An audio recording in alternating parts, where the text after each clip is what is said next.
Why they not tell me go other border?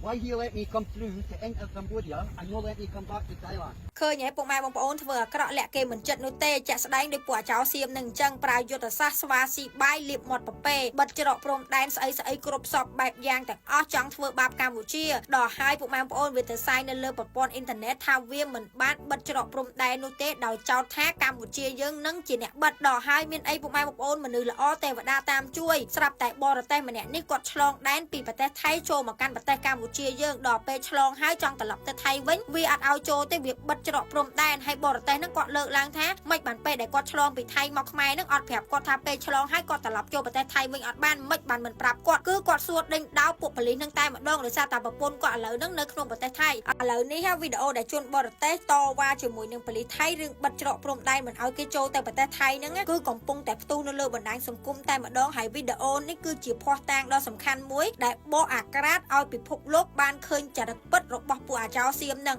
ហើយក៏ជាភស្តុតាងដ៏សំខាន់ដែលបង្ហាញពីភាពស្អាតស្អំរបស់កម្ពុជាយើងផងដែរអញ្ចឹងហើយពុកម៉ែបងប្អូននាំគ្នា share វីដេអូនឹងឲ្យច្រើនដើម្បីឲ្យពិភពលោកគេដឹងថាពួកអាចោសៀមហ្នឹងវាលែងខូចគេប៉ុណ្ណាឲ្យពិភពលោកគេបានដឹងថាច្រកព្រំដែនវាជាអ្នកបិទមិនមែនកម្ពុជាយើងជាអ្នកបិទដោយការចុះផ្សាយព័ត៌មានរបស់ពួកវានោះទេគឺ share ឲ្យគេបានដឹងតែម្ដងពុកម៉ែបងប្អូនទាំងអស់គ្នា